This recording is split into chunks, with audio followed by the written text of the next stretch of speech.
I have to admit, I had a bit of a misconception when it comes to the beginning after the end. With all the arguments back and forth between Mushoku Tensei fans and the beginning after the end fans, I came to the understanding, or again, the misconception that Arthur in his previous life wasn't a bad guy. Because the argument is, at least Arthur isn't this.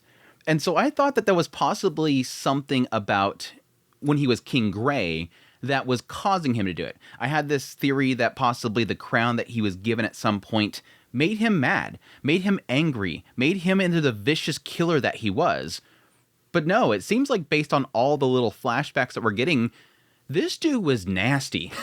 This dude was incredibly nasty. Like, if I put Rudius from his previous life side by side with King Gray was a horrible dude. Like, this is your champion. It makes me believe this is your champion. And now, again, I don't excuse Rudius for what he is. Like, this dude's a nasty pervert, but that's what makes the story interesting. And I'm not mad about King Gray being as nasty as he is. I think that stuff is fascinating. So here we have, once again, like I had with my previous episode impressions, this is kind of what I want. I want extremely flawed characters. I liked Rudius as an extremely flawed character, and I like Arthur/King Gray as a really nasty, flawed character. This episode opened up with, this dude was horrible. Like, again, this is your champion? You think this guy's great? This dude straight up killing Innocence. And again, that was my curiosity from the last episode impression is, okay, when he's standing up there, he slashes down somebody. It's obviously a war. But then they're like bombing an entire city of people, which is going to be filled with innocents. And right here, killing an innocent wife and child without a shred of grief. Like, this dude was this dude was horrible, disgusting human being. At least Rudius didn't kill anybody in his previous life. Anyways, that aside, unfortunately, episode 2, we're not seeing any kind of improvement in visuals. It still looks pretty bad. This is one of those rare cases where I go to check the source material, at least the comic version of it, and I'm like, wow, this actually looks better. A rare moment where the picture version of it, the stills in the picture version of it is better than the anime, because it's not really animated. But yeah, it doesn't look like things are going to get any better, and again, once again, I feel bad for all the tbate fans. They were probably expecting more, but I think this is a status quo. The episode 1 wasn't just a fluke. It seemed like this is going to be pretty much the next 2 cores I believe they have for it. But anyways, what that comes down to for me personally in wanting to watch the show and cover the show is, can the story carry it? And so far, I have a little bit of here and there that I am enjoying. Like I said before, an extremely flawed man character that's learning to accept people, learning what it means to sacrifice yourself, learning what it means to have a family, learning to have things that you want to protect. That's what they're doing. And so as long as it can keep doing that decently well, I'm going to keep covering it. But anyways, getting into the episode proper, opening up with a little bit of information that the webtoon, at least version of the story, does kind of cover, which I found fascinating, is the idea of the core itself. Getting to the idea that the core, how it glows, what the color it is, sort of indicates how much power you have, which I do kind of find pretty fascinating. Initially, the mana itself is going to be mixing along with a lot of blood and a lot of impurities in the body itself, so it's going to be like really, really dark or black.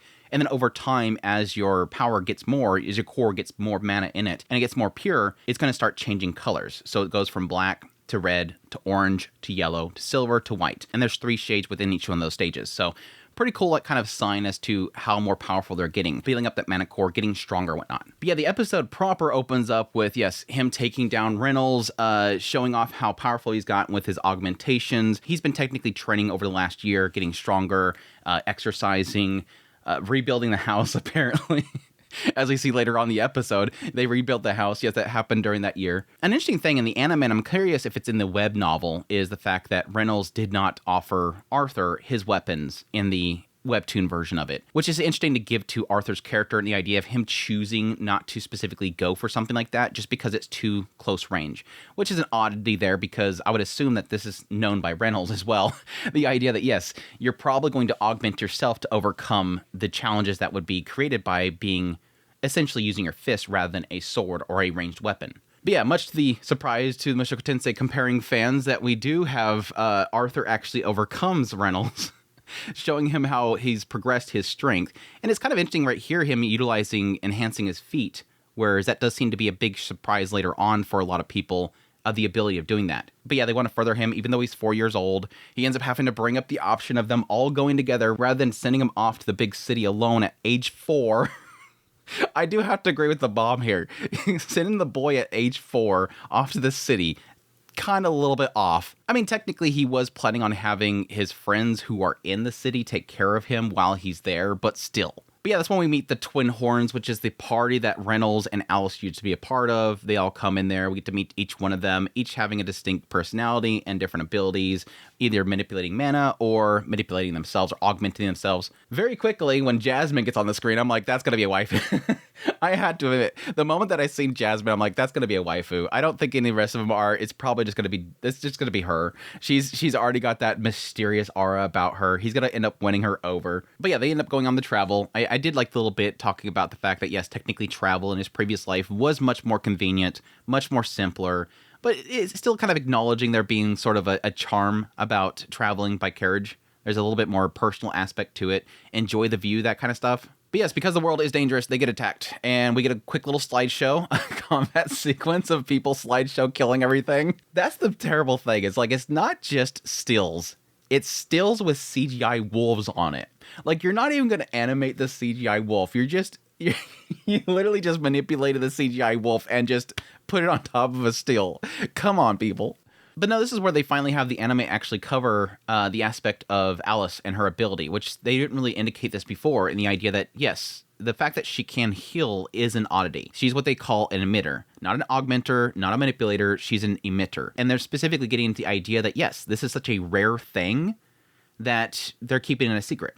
Now, I kind of wonder what they were getting into here, and it sort of is more explained with the webtoon later on when they get attacked by the bandits. But there's two sides of this, one being the aspect that, yes, if you have an emitter in your group, people are going to want to kill that one first. Take that one down first, because you can easily get everybody else up. But additionally, I kind of wonder if it is an aspect of, yes, they're very rare and very sought after. It's a very valuable skill. Like it's saying, valuable skill.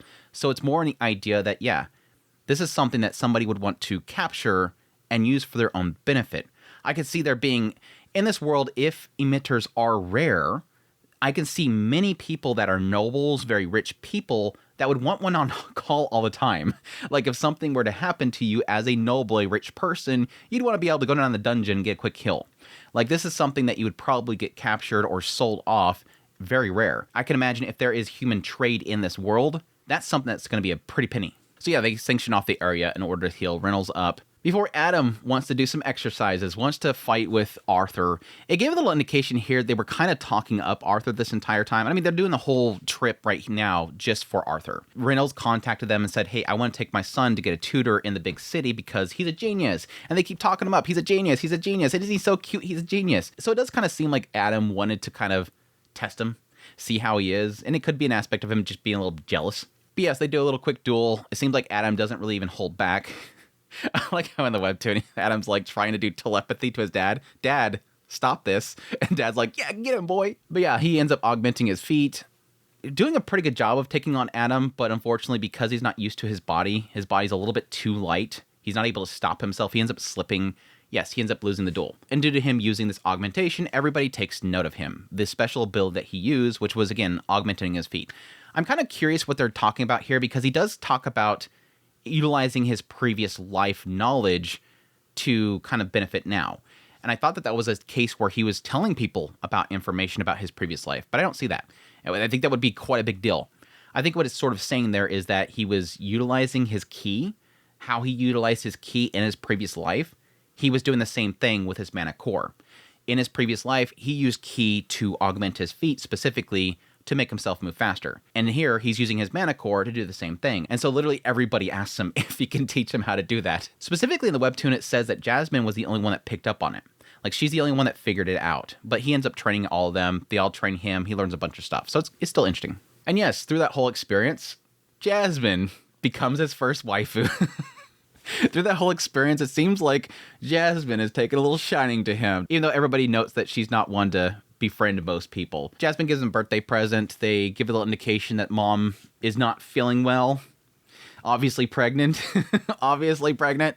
And then, yes, they get attacked by the bandits, and we get a nice little slideshow again. Now, this is interesting because in the webtoon, it actually has, when they get attacked, of course, they're going to leave the women and children alive. They don't want scars on them. They start attacking. Eventually, Arthur wants to join in because Dad gets knocked down. But the interesting thing is that in the webtoon, specifically, Alice comes up there and heals Reynolds when he goes down. And immediately, Reynolds is like, okay, son, you got to get her out of here. She's healing me. They're going to come after her next. And again, that gets in that idea of, yes, her being very rare, but also the fact that she's going to get everybody back up. We need to take her down first. I found that made a little bit more sense than Arthur wanting to leave at that very moment, because it gives a little bit more weight to the situation. Like, no, you have to get her out now. She is going to become a target. You have to get her out now. So I felt like that was a little bit of a drop of the ball with the anime adaptation, because with the anime adaptation, it's just literally, hey, you got to take care of her. She got a baby on the way. She got a bun in the oven. Get her out of here quick, Arthur. And he's like, okay. It makes more sense, the idea that she is now the target. She is the next one up. The next arrow will go after her. You have to get her out of here now. She can't stay right here. You can't attack this dude with your OP reincarnated abilities. You have to get her out. She's the primary target. Again, a little bit of a missed ball there, but still has the same effect. But yeah, I like the little bit of inner dialogue here with him fleeing and now finally kind of understanding what that guy in that vision of the past that we got at the very beginning of the episode was sort of portraying.